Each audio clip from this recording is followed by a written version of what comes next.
Before we introduce the candidates, we want to take a moment to thank Asbury Woods Nature Center for allowing us to use this wonderful space at no charge. So let's have a little round of applause, if you may, for Asbury Woods. I apologize for this mic, but we do have a better one for the candidates, which they will be sharing. So let's introduce our candidates. Left to right, in alphabetical order, our County Executive candidate, Kathy Dahlkemper. County Executive candidate, Art Elajuri. Candidate for Mayor, John Persinger. And candidate for Mayor, Joe Schember.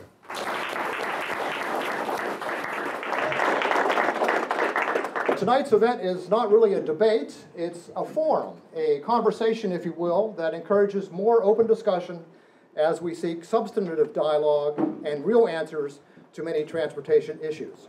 We're going to take the first 10 minutes to do a little PowerPoint presentation on behalf of All Aboard Erie. This is our opportunity, since we have a captive audience, to share some of our ideas and our vision for Erie and transportation, and then we'll get into the Q&A. We're going to be talking about high-speed transportation, high-speed passenger rail, something called transit-oriented development, and transportation topics in general for Erie. High-speed rail is underway in other parts of the country, in the Midwest and in Florida. Next slide. Right now, in the Midwest, Chicago is building a high-speed rail route between Chicago and Detroit, and also, though it's on the map, between Chicago and St. Louis. The Chicago to St. Louis route should be operational within a year, and that'll be 110 miles an hour, shortening the travel time by at least an hour between Chicago and St. Louis. And once that starts operation, I think many people here in the Erie area will perk up and say, why don't we have that here? Next slide. Ohio did a study back in 2000 called the Ohio Hub Study. They were planning to connect their three cities, Cincinnati, Cleveland, and Columbus, by high-speed rail, and they were going to extend that right through our region to as far as Buffalo, Niagara Falls, and Toronto. But unfortunately, the governor of Ohio, when he got elected, said, I don't want any of this, I don't want your money, and so the issue right now is dead in Ohio. All Aboard Florida, no relation to All Aboard Erie, is a private company in Florida that is right now building a high-speed rail line from Miami all the way to Orlando. It's a $2.5 billion project for 235 miles. They are already building big train stations in Fort Lauderdale, Palm Beach, Orlando, and a wonderful, enormous station in downtown Miami with high-rise apartments and all kinds of developments around it. And recent development on the bayfront has featured an abundance of surface and structured parking that cannibalizes prime waterfront sites. So when we saw that first sentence, an iconic connection, as a transit organization, we thought, well, what can we do? What can we suggest that would connect the bayfront to the downtown? So we have two suggestions for our elected leaders to think about. One is to study the idea of a streetcar from State Street to the bayfront, and possibly extending it as far as Mercyhurst. Mercyhurst. And then another idea is the existing railroad tracks run from the bayfront out along the east side to right by Penn State Barron, and then past the casino, onto Waterford, onto Corey. We think a study should be done to find out, is this a viable way to connect downtown to Penn State Barron, the casino, and to those external cities, to the city core that need transportation. Next slide. And that's our presentation. So thank you very much. Okay, Art, you start. Transportation is a very, very important topic, and I love to see new ideas, particularly connecting the downtown area to the bayfront. It's something that deserves a lot of discussion. I like the idea of Erie, Pennsylvania being the center of everything. Many times, we're not quite the center of the universe, but I like the idea that we're equidistant between Buffalo, Pittsburgh, and Cleveland. It's a very, very important triangle. And also, it's the midpoint between New York and Chicago. So I like to think it's the center of this part of the country. And I think that's very, very important as we continue to try to move Erie County forward. I like the idea of rail service, high-speed rail to Pittsburgh, Buffalo, and Cleveland, because most often when we're traveling, that's where we're traveling to. There's a lot of events in those cities that we go to, and by the same token, particularly with Pittsburgh, we have an awful lot of people from Pittsburgh that visit us. And I think I would label that as a longer term plan. And I am never one to shy away from taking the lead. That's certainly something that I would do in my administration, would be to discuss this with Buffalo, Pittsburgh, and Cleveland. We are the center, and I think that's very important. We had a discussion about, and there's been a lot of media, the media has brought up the fact that we need to be better connected to the Bayfront. And I hate to bring this up because of it in the news, but if you've been to Las Vegas, they did a and I've gone there every year for 25 years, so I saw the progression. One of their main arteries, I think it's Desert Inn Road, goes right underneath Las Vegas Boulevard. I said, whoever thought of that? That's great, and we're talking about doing them. The Bayfront running underneath State Street, I think it's a good idea. We need to look at it and discuss all the options. But that's one of the things that is under the transportation topic. You know, there's a movie called Trains and Boats and Planes. I know most of you have seen it. And when you talk about transportation, I think there's something that that might need a higher priority, and it's not even pictured there. One of the things in my campaign is a discussion of our airport, and that's still transportation, although it doesn't fall under high-speed rail or buses or bikes. It's a serious problem because I've identified that as our airport is very unfriendly to our businesses. You know, we have a lot of businesses. You know, we have Erie Insurance, which is a Fortune 500 company.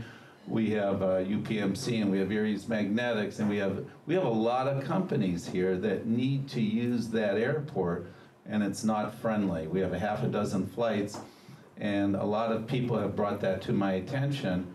And that's actually going to be my #1 priority. I know the airlines are trying to cut down on flights to be more profitable, but we have to do better than a handful of flights every day, or we're going to lose more companies. If you think back to the days when Lord's corporate headquarters moved, and Zern's did, and more recently, the transportation headquarters of GE moved. And it just happens, and we just can't sit back and let that happen to us. We have to do something. And that's something that I want to do. We need to address that right away. And as all initiatives, I always say we have to do more than plan, and we have to talk about it. And we have to do more than plan and talk about it. In business, we say it's a result-oriented world. And this is going to be one of my first short-term goals, is to address the airport being unfriendly to businesses. And we need to do this in the very first year, and I'm putting a time limit on it.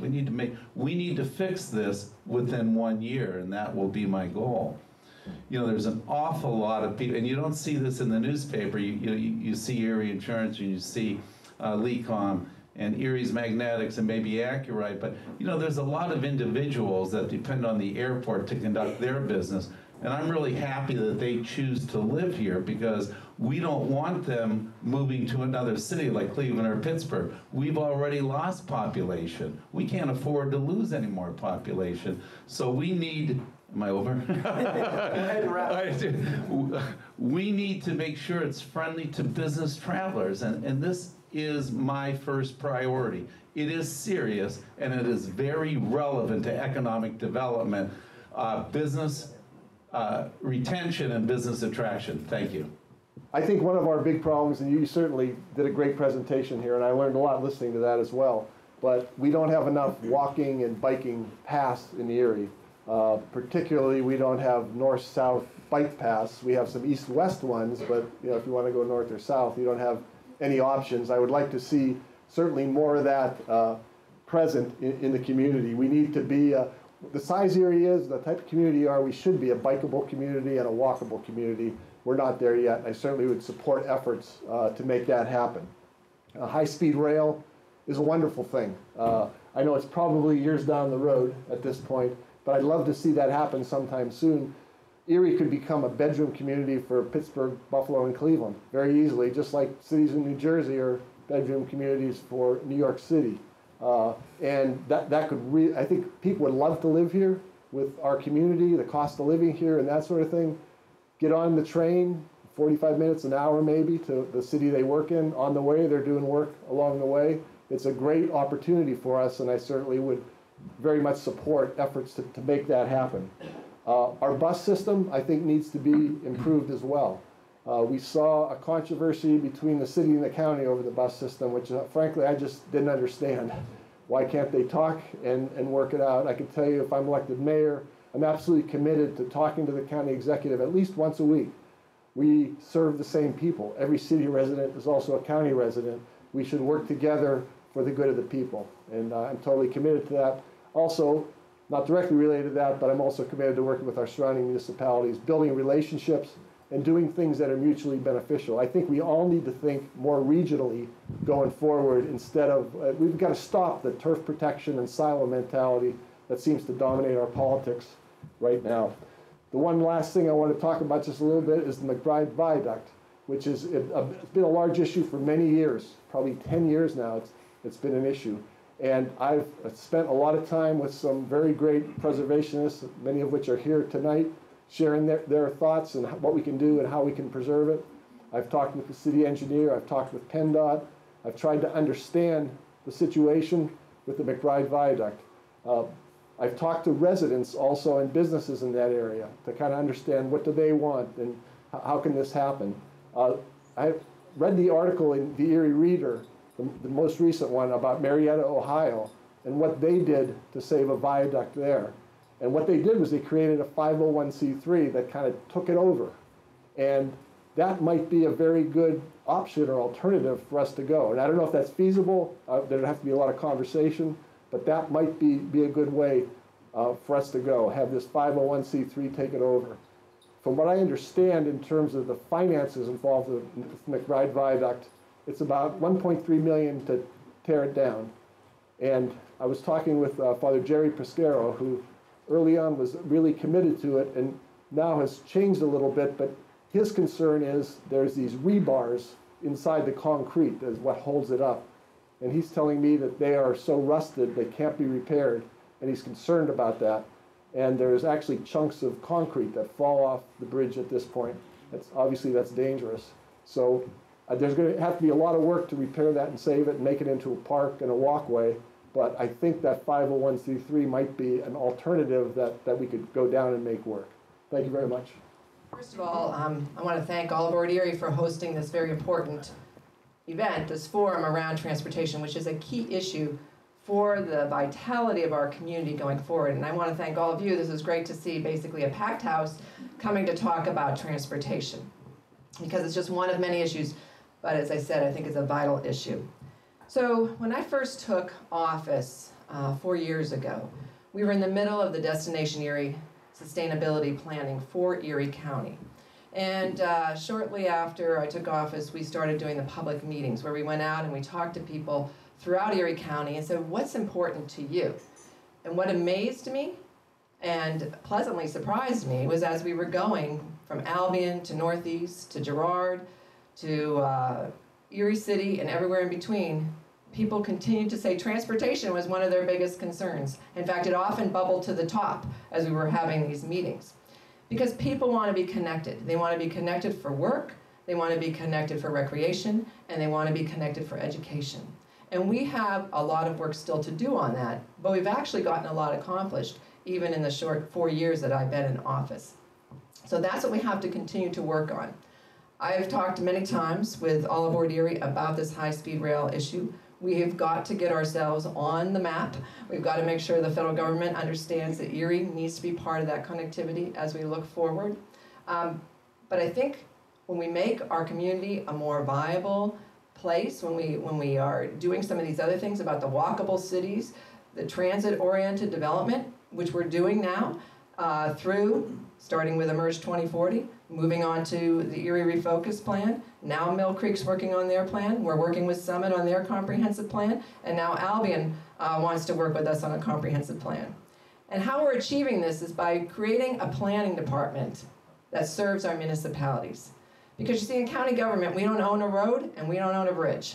But we are here to serve the municipalities who really are front and center on these transportation issues.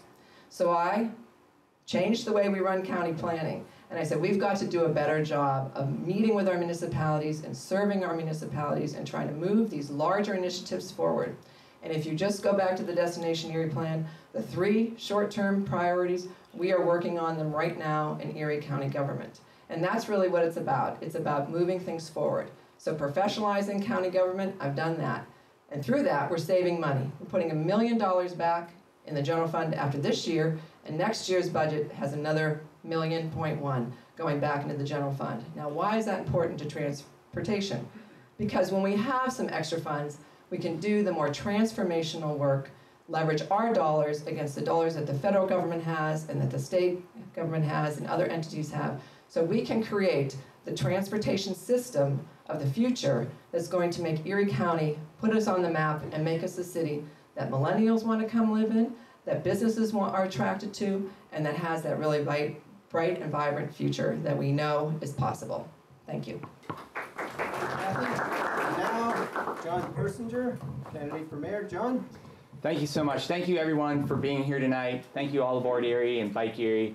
I was a little excited about this forum of all the forums because I've been a user of public transportation my entire life. In high school, I took the train and then a bus to get to school. In college at Harvard, we would pay 85 cents to ride the subway and the bus all over the city. We didn't get into trouble, don't worry, Mom. When I lived in Washington, I lived in actually Northern Virginia, but I would take the metro in to work at the White House. When I went to Australia, we would take the bus around Sydney, we would take the ferry around Sydney, and we would be amongst all the commuters. When I lived in South Bend with my family, going to law school at Notre Dame, we could catch the train. You showed it right here, the train from South Bend right into the heart of Chicago. So I think it would be a great opportunity to have more transit, mass transit here in Erie to connect us to the surrounding region. And I would love to see more transit options in downtown Erie to create a more walkable, filled city. My wife and I, we've got a 6.5-year-old, a 5-year-old, and a 2.5-year-old. On the weekends, we'll put the kids in the jogging stroller and on the bikes, and we'll run downtown. And do you know what we find downtown? Nothing. Yeah, it's a bit of a ghost town because it's not really walker friendly, it's not really biker friendly, so you don't have that hub of activity that you find in urban areas. So while it's definitely great to have mass transportation connecting us with the region, and while it would be fantastic to get more walkable and bikeable options downtown, nothing's going to change until we have new leadership.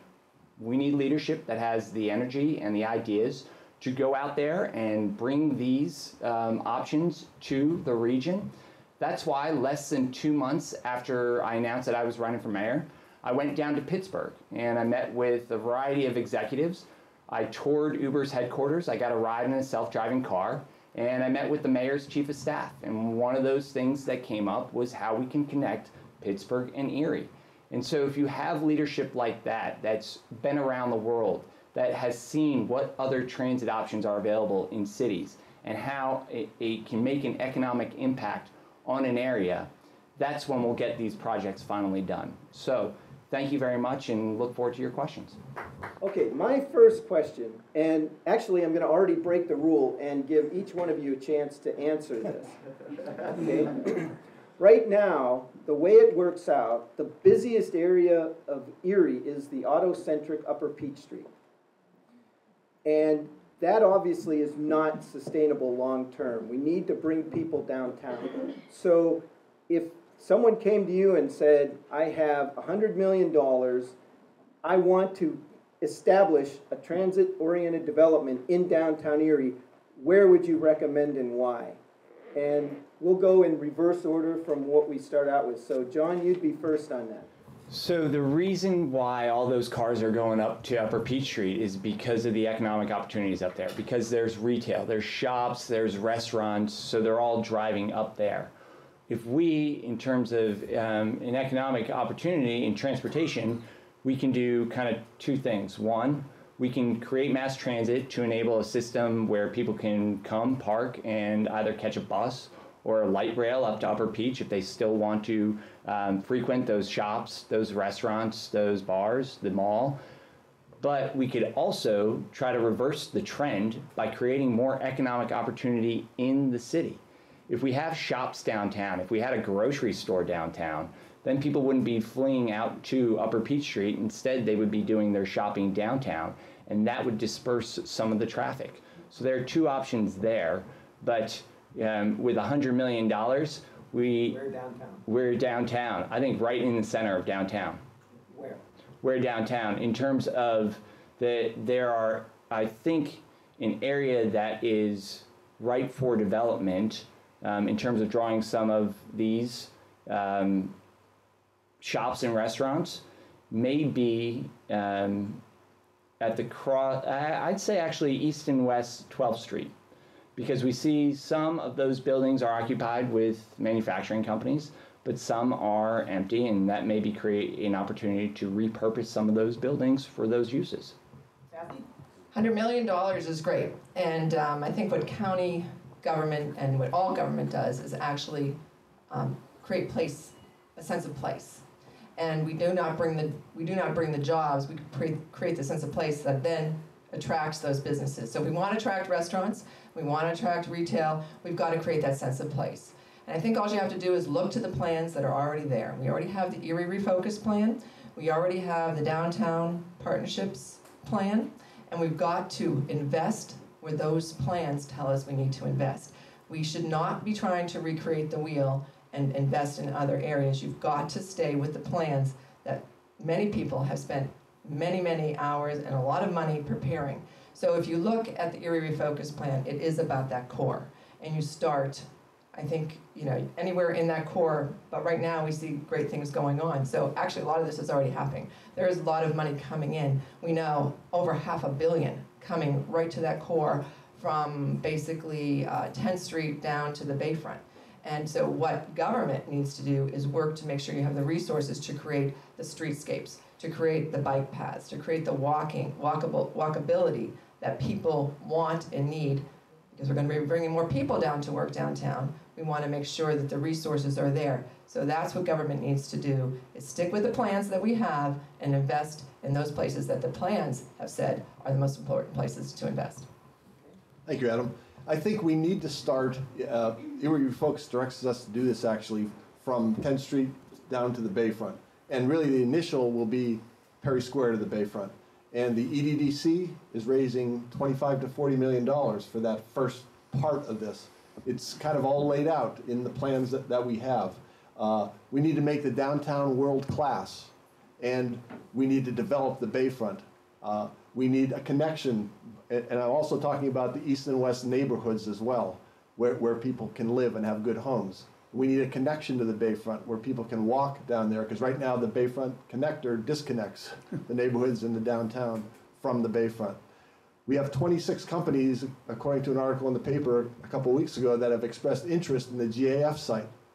I'm really excited that John Melody is going to open a restaurant in the parking ramp connected to the Marriott. It's this first for-profit business to go down there. And we know John Melody's restaurants attract people. That will attract people down there, and other businesses will see the benefit of going down there. We might get some nice market rate housing down there. I think the $100 million is actually going to be there. It sounds like a big number, but Erie Refocus calls on us to spend $60 million a year. And we have groups like EDDC getting money that can be used as matching funds for the grants and things we'll apply for. So I'm very excited about this opportunity, and I believe we can make it happen. If I had the $100 million, I'd put it on the Bayfront. Nothing is broken up on Peach Street. Obviously, I'm part of it, and there's an awful lot of dollars that come into our community. But the number one reason that people come to our community is our wonderful gem of Lake Erie. We take it for granted. That's the number one reason people come to Erie. people come for the casino, which is in this Peach Street area, and people come to shop, and that's not broken. There's nothing broken. I'm a firm believer of two things. Number one, don't try to fix something that's not broken, and the less regulation, the better.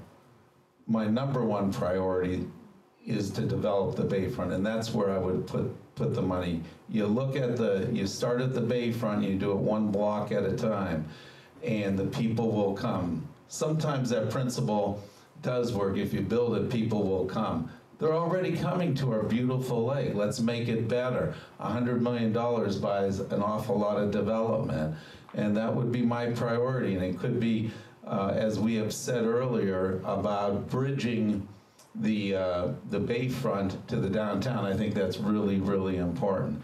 That's where I would put the money. And the more we do on the bayfront, the more we will move Erie County forward. And the more that connects with economic development in downtown, the two will work together, and we'll be a great community, and that will be moving Erie County forward. Very easy one. By a show of hands, on all four candidates, how many of you have been to either Asia or Europe and ridden on a high-speed train? We have one. Yeah. Two. The next question then, for those of you, and there's no penalty for not having done that. What was your experience like, and would you like to see that in Erie? So my father worked for GE. That's why I was born and raised in Erie. And one of the things he always said from when I was a little child, and I'm getting pretty old these days, the United States really missed the boat when they didn't invest in rail in this country.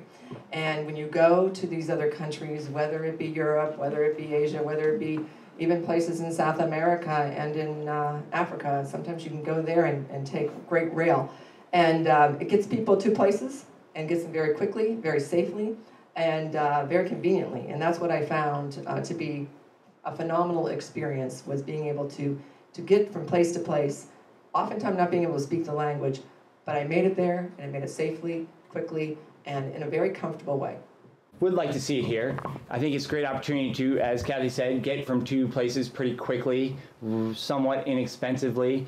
It will create more opportunities to get people to Erie. That's what we want. We want people visiting us. We want people coming here to spend money, so so that's fueling economic activity here. One question that I have, since this is a discussion, you didn't mention anything about the proposed Hyperloop from Pittsburgh to Chicago. And so I wasn't sure if that's what you're referring to, or I could expound for quite a while on Hyperloop. Well, I consider it hyperloopy. Okay. Hyperloop is a wonderful idea until people are involved. Okay. I've read some technical analysis of Hyperloop, and there's grave concern that any kind of accident involving Hyperloop will be the last accident. When you have a projectile going several hundred miles an hour and there's an accident, it'll be catastrophic, not only to that capsule, but every other capsule in the system at that time. I hope I'm wrong, but I think Hyperloop will not work. Thanks for asking. Yeah. So my question to you at this point is, it takes a culture change to be able to adapt to the new trends. And we know that's tough in Erie. So what would each of you do, just one example of what you would do to help push the culture to be smarter about the way things are going today in urban areas for transportation versus what Erie has been doing for, well, getting close to 100 years? You know, I drive past many times the new housing units on 12th and Peach, and I look at them, they're nice, they're about $170,000. And someone thought that they would do very, very well, otherwise they wouldn't have invested that kind of money in them, and they've been bought and sold a few times, and it's not working, despite the fact in larger cities, they work. Maybe Erie is different, but we choose to live here, and sometimes it's hard to force a particular culture on a particular city. You know, I'll use a couple examples. Americans have a love affair with cars. I would never dream about taking the bus to work, but I know a lot of people in Pittsburgh that do take the bus to work. We're different here. We don't have the congestion that we do. Do you know that in Asia, the #1 sport is soccer. And sometimes people are trying to force soccer. I actually coach soccer. A lot of times people are trying to force that sport on America. But some of the best athletes in America choose to play football or basketball. That's not wrong, it's their choice. Sometimes, and I guess I'm very, very strong with less government is more, let the people decide what's important. And we have a lot of problems here that we need to address without creating new problems. And I'm not anxious to completely change directions, but I am anxious to do the things to move Erie County forward. And when I see something, and this is about transportation, such as the airport, I'm going to correct that before I test some other things. People are perfectly content. I'll use another example. They drive into Erie, they stop at the casino, they stop and shop on Peach Street. They drive to the peninsula. They hop on Interstate 79. They love to do it. In 3 miles, they're down to the peninsula. And then they may drive down to Grove City. Nothing's broken about that. There have been a lot of great things talked about here today that can be done. The one thing, though, that I think can be done relatively quickly and I would focus on is fixing the EMTA, our bus system. There are people that work at the mall up in Upper Peach that take the bus up there. By the time they get off work, there's no bus to take them home. They have to actually get a taxi. And these are not high-paying jobs there either. So I'm committed to working with the county as well as the surrounding municipalities to make our bus system truly focused on the needs of the riders and give them the service that they deserve for the amount they're paying. I understand there was just a price increase also to $1.55 to ride the bus. We certainly, I mean, this needs to be an affordable way to get conveniently to places you need to get. And hopefully maybe some middle-class people would start to take the bus if we could do that sort of thing as well. But that would be my initial focus, is fixing the bus system. Can I comment on that, or do I have to wait for the other people to? Go ahead and take 20 seconds. I want to reiterate that. That's a really important point. I started to do that in my opening remarks and I ran out of time. That bus is really, really important because there's a lot of people that don't have a car. And particularly when, in this day and age, when not every job is 9 to 5, you need to have a bus service that almost works 24/7. It is imperative and paramount that people that want to work can get to work. And obviously these aren't the higher paying jobs because they aren't able to afford an automobile. So this is an example where we need to fix broken things. Let's not try to fix something that's not broken. We have to ensure that that bus service works for all 275 residents in Erie County. They may not need it in one municipality, but they may need it in the next. And obviously, in the city, it becomes more important. But that's a really, really important point. Okay. Thank you. Next, I didn't mean to jump out of turn. Next, John? Your question was about changing the culture, and to change the culture, you have to change the perception. So you have to open people's minds as to possibilities. And I know that there are a lot of people who've spent their entire lives here, who haven't traveled outside and haven't visited other locations. But I want them to know that it's possible from Erie to visit great locations via mass transit. And so what I would do as mayor is bring the media with me and take the train to New York City, especially at Christmas time, and show people that from downtown Erie, you can catch the train overnight and wake up in New York City and experience the winter wonderland that they have there. That's a simple thing that starts to change that perception, change that culture, open people's minds to the possibilities. At that point, it may be easier to sell mass transit between Pittsburgh, Buffalo, and Cleveland. But it starts by the leadership taking those initial steps. So let me tell you how we are moving Erie County forward, and we've been doing this over the last few years. We're changing the culture, and the culture is changing slowly, but it is changing. And much of it is because of the young people that are moving into our area. They don't want to own a car. They want to be able to get around on a bus, and that's what we heard when we were out there listening during the Destination Erie process. They want to be able to get to work in some other fashion, maybe on their bike. We saw the first Sharrows. Does everybody know what Sharrows are? We've only seen the first ones now in Erie, and they're on 38th Street. They're arrows on the road that tell you you are to share the road with the bicycle. We were in Chicago recently. There were Sharrows everywhere, as well as designated bike lanes and separated bike lanes, and they had all of them somewhere that we rode around Chicago. So we're starting, and we need a mayor, because we got to start with the city. That's where most of the urban population is. We need a mayor, and I'm sure that both of these mayors would be on board with me to say, let's create more bike lanes in Erie County, in Erie City. Start there. We have lots of capacity on our streets, and the young people will be out. Just yesterday, I was talking to a young woman, moved here. She's lived in Oregon, she lived in Virginia, she's lived in New England, and she has chosen to live in Erie. She says she can't imagine another place that has more than what Erie has to give. And she said, why do they take the bicycle holding racks off the buses in the winter? Because she only has a bike, she doesn't have a car. That's the kind of thing we need to think about, changing the culture by providing for the people that want the culture to change. Now when it comes to the buses, your map is actually wrong, because now there is a route that goes starting 4 times a day, going from Erie to Waterford to Union City to Corey and back. This is something that I fought for when I came in with EMTA, because this was something that people said during the Destination Erie plan, and it's happening. The other thing is we have a circulator route in Corey. If you live in Corey, it's very difficult to get out to the hospital, to get to school, to get to the shopping that you want to do, and now we have a circulator bus that goes around Corey. So we are responding. We also responded out to Fairview Business Park. The business owners said we need more bus service so that our employees can get from the center of Erie or from Mill Creek or wherever they live to the jobs that are available to them out in Fairview, and many of them didn't have good transportation.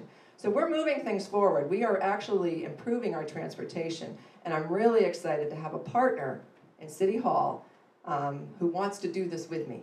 And I need that kind of a partner in the municipalities to make this happen. Third, and this is primarily directed at the mayoral candidates, but certainly the county executive candidates can chime in too. And I will direct this first to Joe. It has been estimated that there is maybe as many as 8 parking spaces for every automobile in the United States. 8 parking spaces per car. Proposals for developing the new Bayfront Place call for surface parking in addition to the existing 283 space parking garage. If you talk to the planners and developers, they will tell you that the amount of parking spaces required is determined by the City of Erie's parking regulations, which were developed in the 1960s. Do you think too much land at the former GAF site is being set aside for parking? And as mayor, would you work to update the city's parking 50-year-old statutes? Yes, and yes.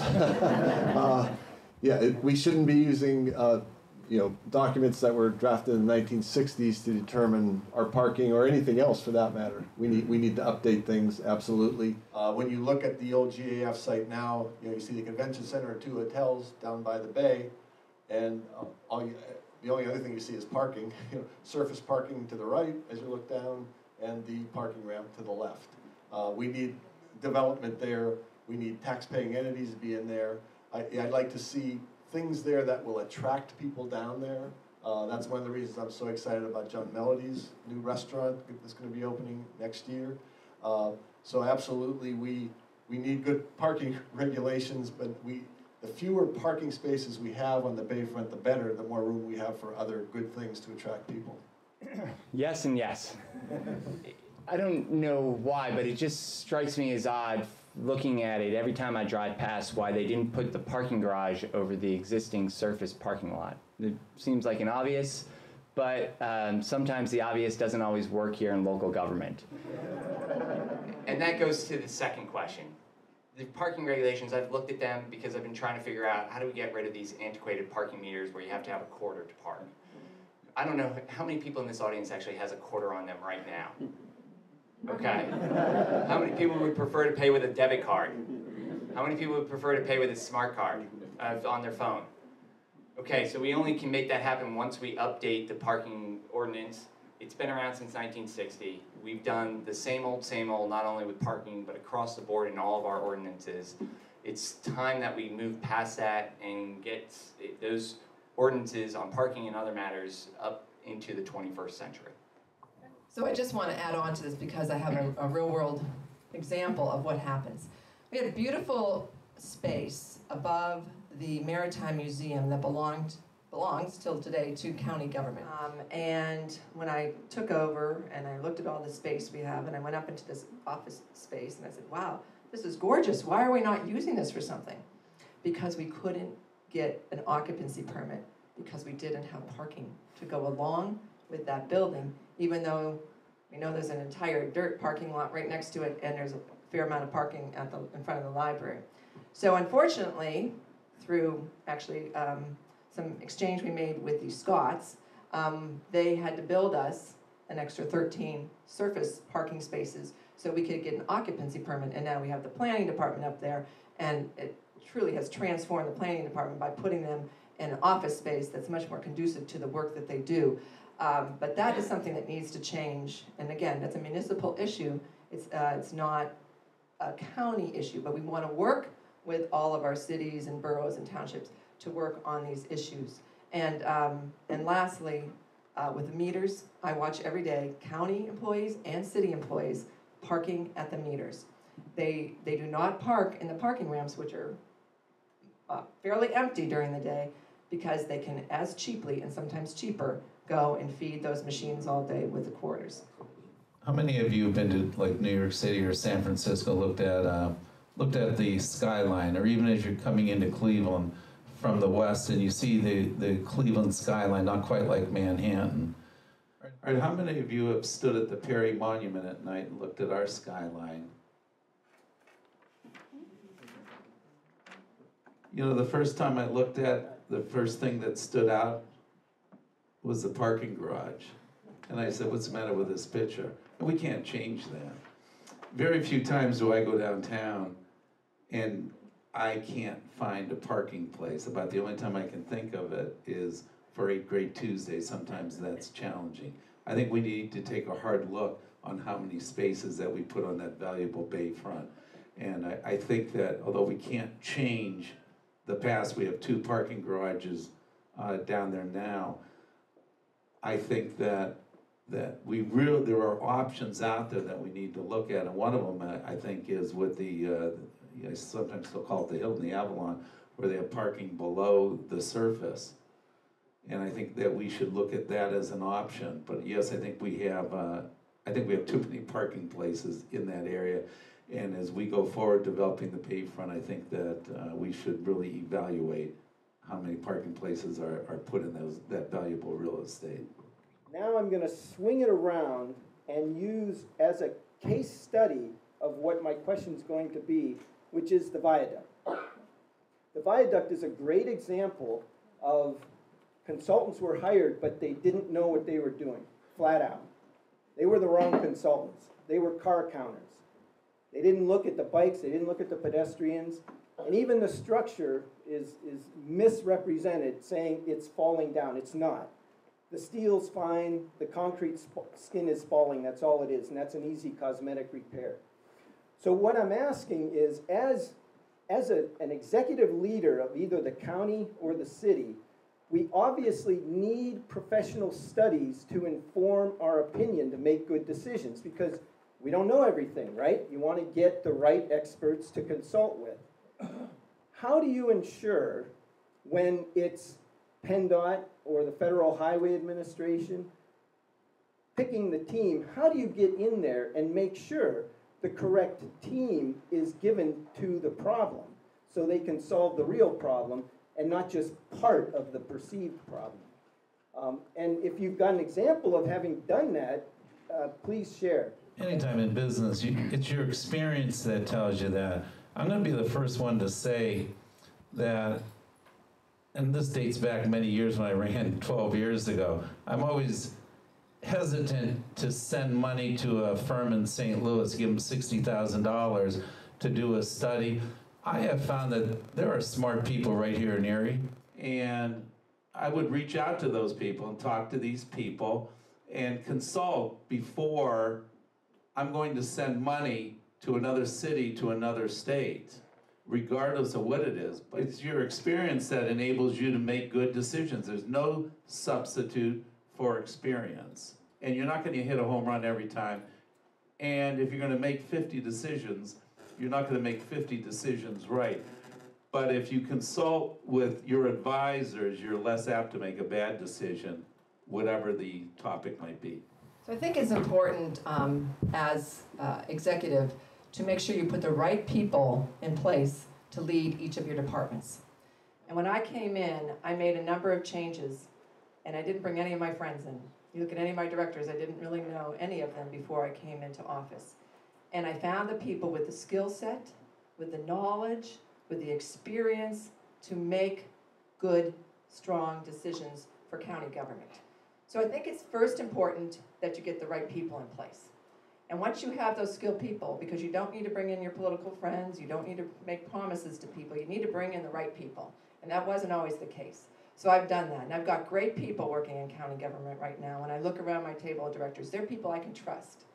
And if we don't have the skill set within our own county government for whatever contract we might be looking at, I've brought in others. I brought in some of the very, very intelligent, skilled people in our community and said, look, I need a small committee to come together to help us make this decision. Because as county executive or any executive role, you cannot know everything. You cannot be an expert at everything. So I think what you have to do is you have to find the good skilled people, whether they're in your own county government or from the outside, to say, come together, help us make this decision. Give me a recommendation as the county executive so we can find the right firm. And not asking really a transportation question, but you're asking a political question. How do you deal with political actors when you're dealing with the Pennsylvania Department of Transportation, PennDOT, and the Federal Department of Transportation? And they are independent from the city, from the county, so they're going to make decisions that may be independent from them.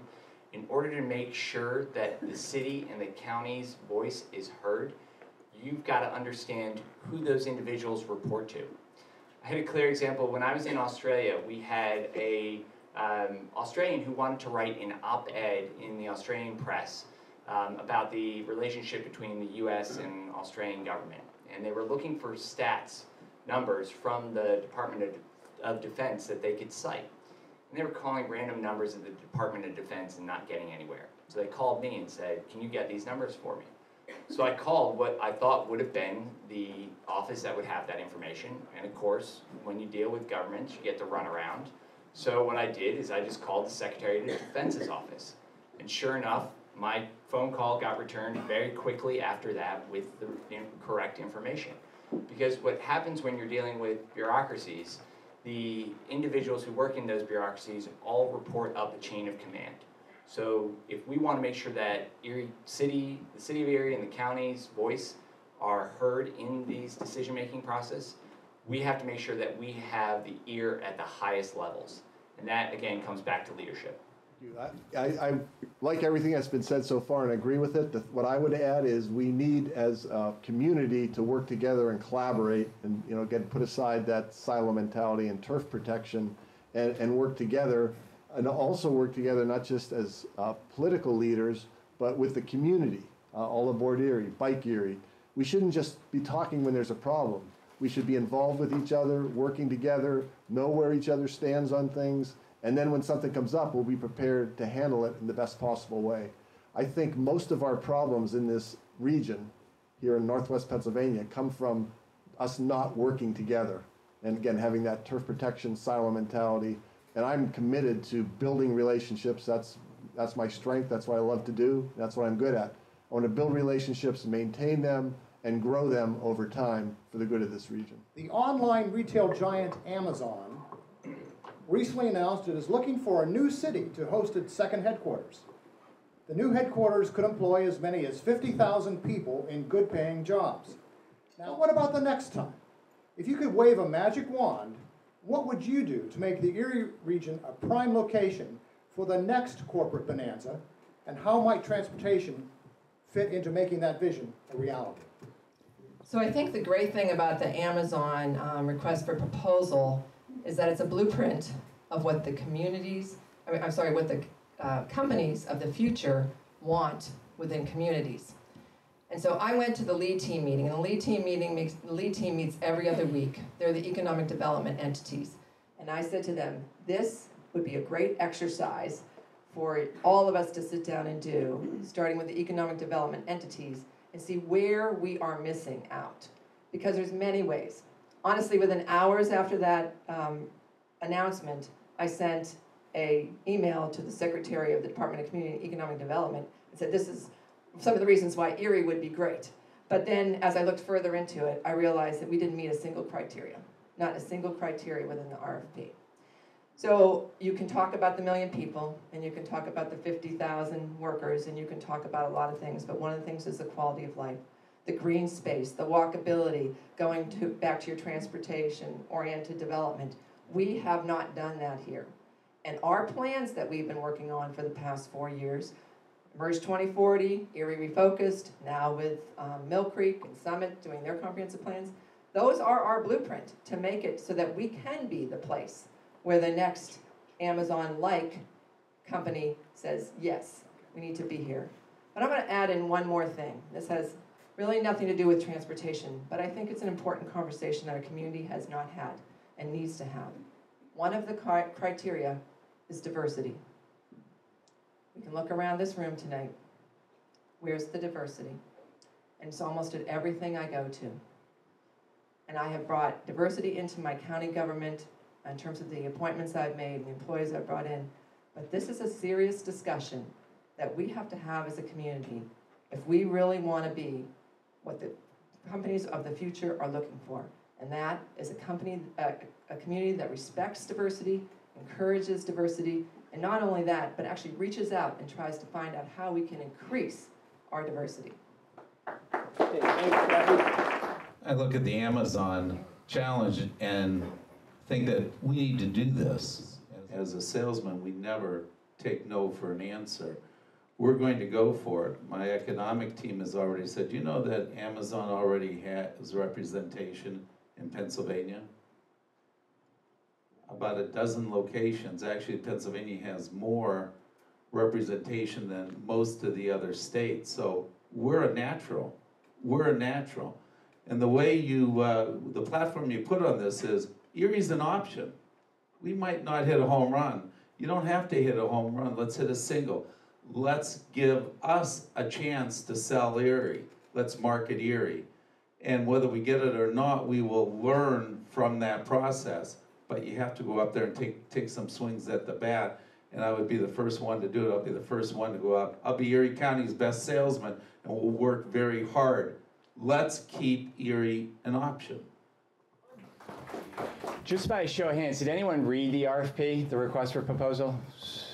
So you saw that the 3 main criteria, which Kathy was alluding to, were an international airport within 45 minutes, a metropolitan area of 1 million or more people, and a mass transit system that can transport people back and forth, 50,000 workers from their homes to the headquarters. So we really didn't have any of that. It's a bit of a stretch. I know that we've got people who are working with Pittsburgh on their application to show that there's solidarity here in western Pennsylvania and to look all up and down the western part of the state as an option. But that should be, as Kathy mentioned, a target going forward, is that we should consider ourselves part of this metropolitan area with Buffalo, Pittsburgh, and Cleveland to attract more employers. We should make sure that we have an international airport. So in today's economy, businesses are selling products all over the globe. We have to make sure that we are competing in a global economy, and competing in a global economy means shipping people and goods internationally. And third, we should make sure that we have options, mass transit options, for people to get to and from their homes to employers of such a size. That's what we should be focused on. A couple things I would do to make Erie more attractive to companies to move here. Number one, we need a service mentality in City Hall. Right now, if you walk into City Hall, you kind of don't know where to go. It seems cold. We're there to serve residents, and I want to improve that. I don't want to add to staff. If anything, I'd actually kind of like to reduce it a little bit. But I would like to work in 3 new positions I think would be very helpful in bringing new businesses to Erie. The first is a full-time planner. We have to stop living year to year. We have to look 5, 10, 15 years down the road and say, where do we want to be, and then start working today how we're going to get there. What do we do this year to get to where we want to be in 15 or 20 years? What do we do next year? So a full-time planner. Obviously, it costs money to do this. We also need a full-time grant writer, someone who does nothing but write grants for the city. There's a lot of matching funds going to be available for us. We need to start writing those grants. And the third and most important thing in terms of bringing new business to Erie is we need at least one full-time business development officer.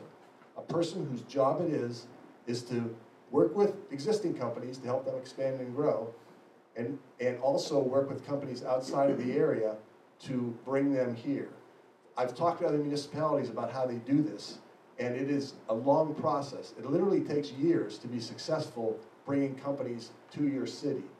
You need to be going and calling on them at their current place of business. You need to bring them into town, show them around. You need to go to conventions and things like that they're at, where you can connect with them and build a relationship. So those are the three things I would do to attract more businesses to Erie. 38th Street's owned by PennDOT, so everything we do there has to be done by them. The Bayfront Parkway is owned by PennDOT, and that's done.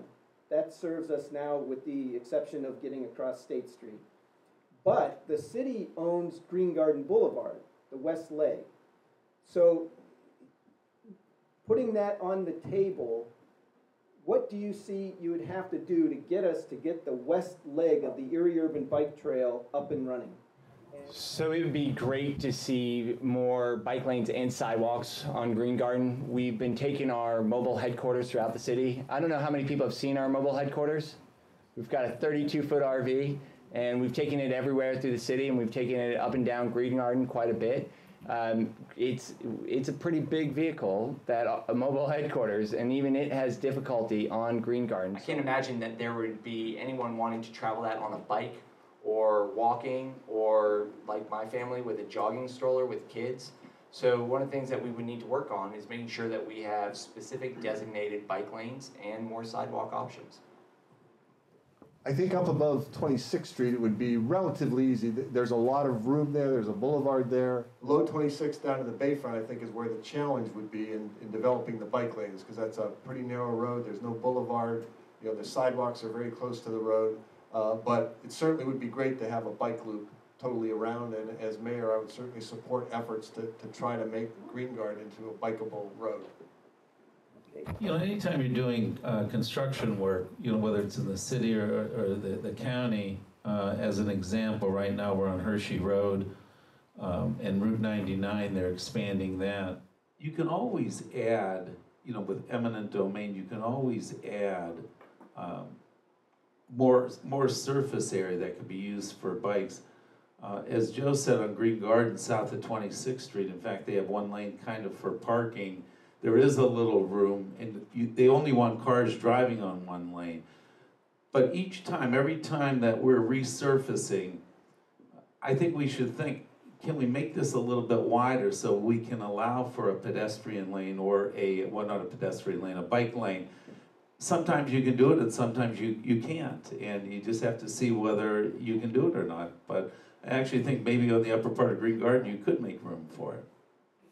Well, you know I'm a big cyclist, and I've cycled almost all these roads in Erie City and actually many of them in Erie County.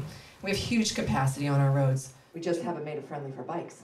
And so, unfortunately, 2 summers ago, the city had an opportunity to have a free intern, civil engineer, who was going to spend his summer looking at the capacity of Erie streets and to give the city a plan at the end of the summer. Unfortunately, the administration in the city of Erie refused to take this intern in. We could have been way ahead of the game just by doing that one thing. So there is capacity, but you have to make it so that people understand bikes are out there. So you have to put the Sharrows out there, or you have to put a bike lane. You have to actually put signs up, share the road. You have to let cars know that bicyclists are also welcome on these streets, and that will help a lot. Currently, the county is working on its park and recreational trail plan. We were able to use $100,000 from our greenways money that we get from the county that has to do with the Marcellus Shale tax, and we used some of that money, about $100,000, and we were able to leverage that with $75,000 from the Department of Conservation and Natural Resources. And what we're doing with that, it'll be a 2-year process. At the end of next year, we'll have that plan.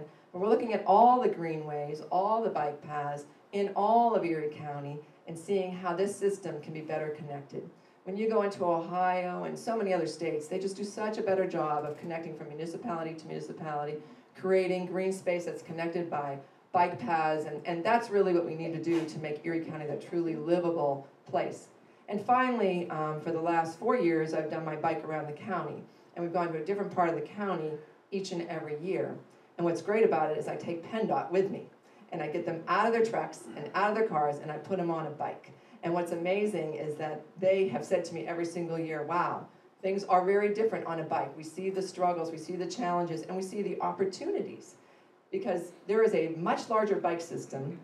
It's called the Erie to Pittsburgh Trail, and then it's part of the whole Heartland Trail, which is almost 2,000 miles between 5 states.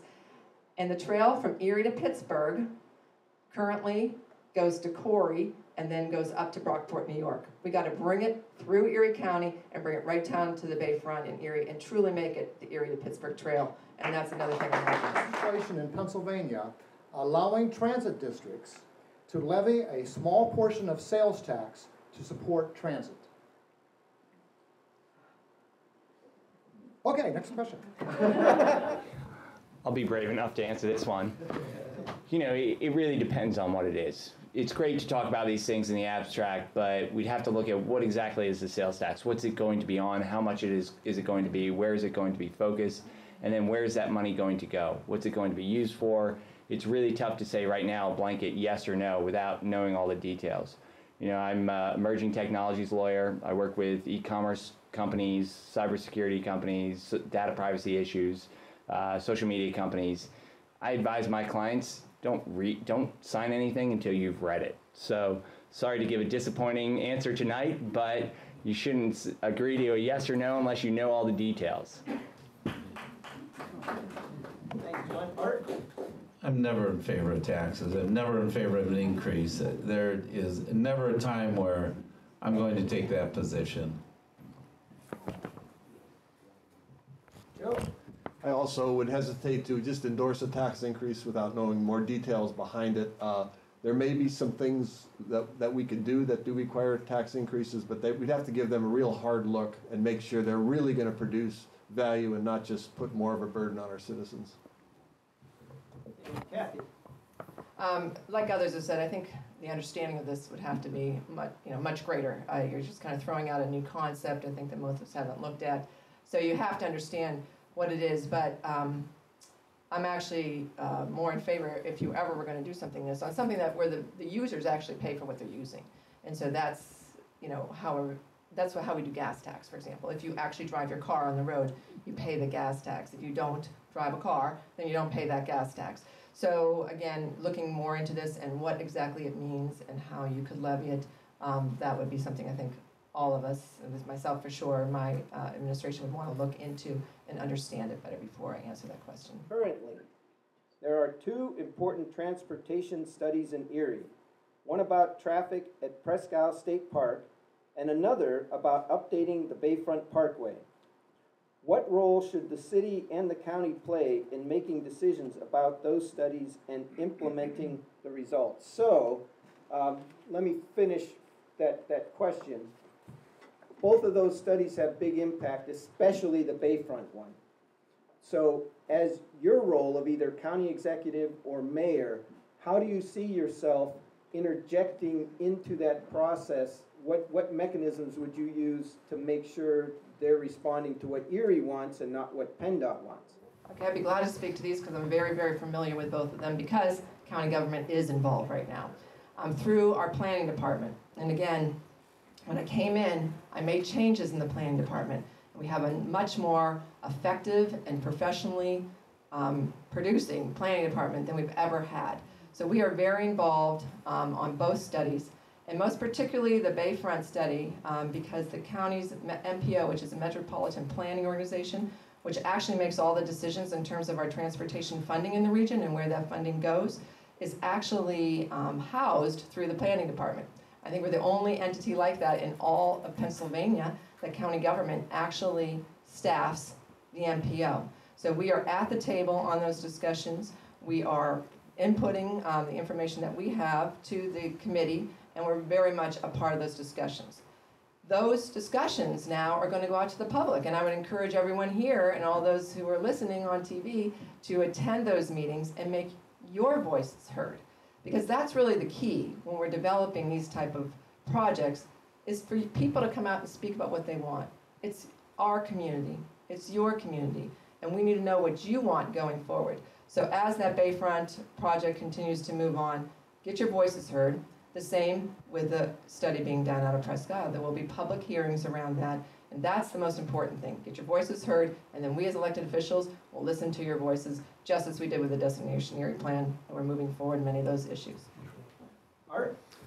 The county executive partners with others for the betterment of the community. As county executive, I will be visible, my voice will be heard, and I'll be involved in all important matters and work with the respective agencies and the committees to resolve or address the things that need to be addressed.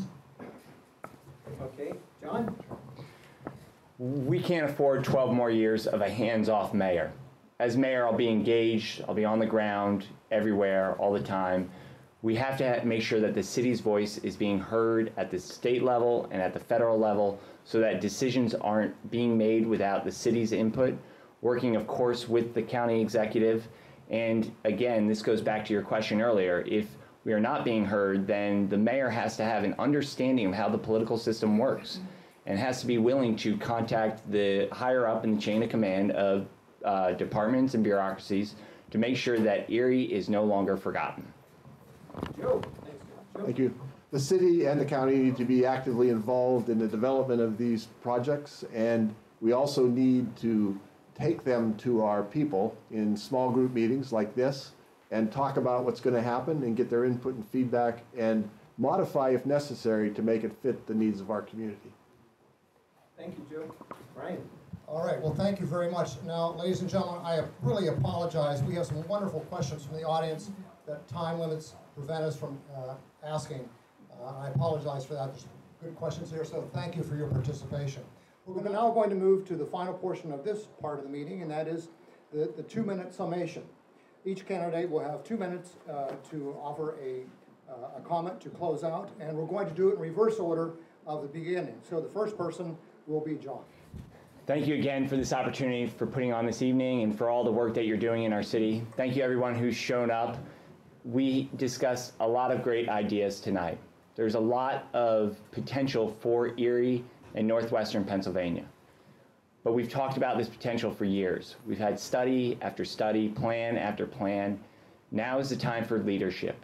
If we're going to get any of this done, any of these great ideas, any of these plans done, we need leaders who have the energy and the ideas to get things done. You have an opportunity at this election to make sure that we are having leaders with the energy and the ideas to get things done. I hope you all take advantage of that opportunity and vote on November 7th. Thanks so much.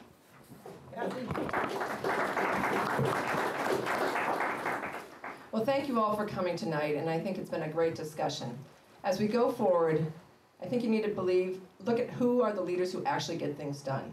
And we take the Destination Erie Plan, and when you look at the first short-term priorities, they're all moving forward, and one of the medium-term priorities is moving forward. And we have to keep working on that plan. We have to keep working on the Erie Refocused Plan. We have to keep working on the plans that you, as the citizens of Erie, created.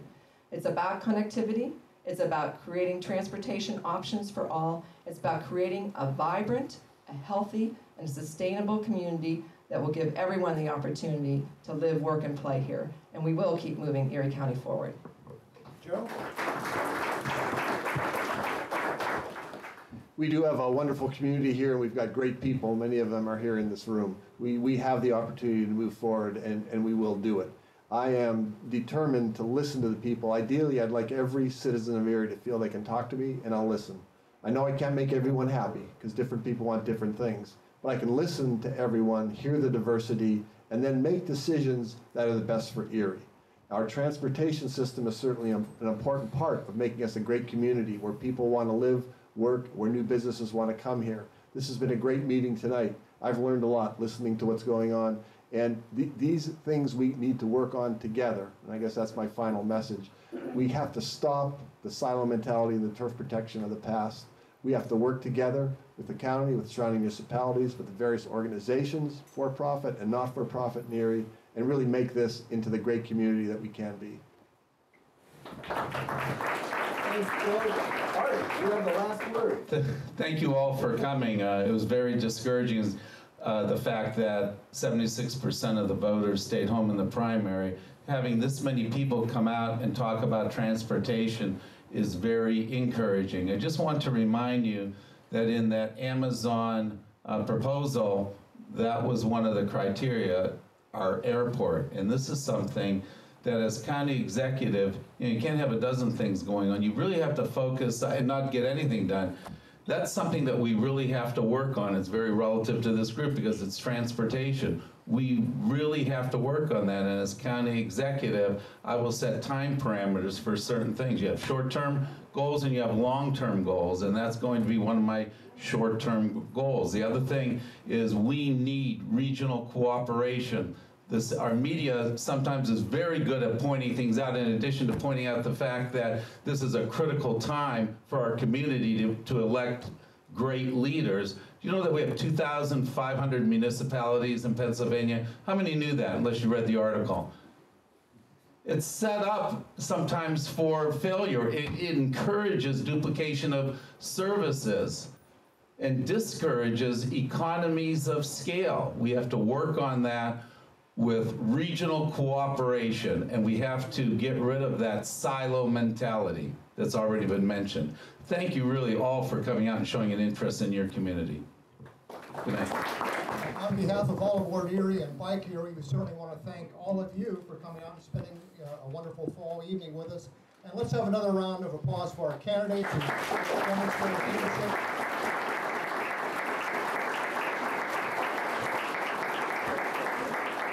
I want to thank also Asbury Woods and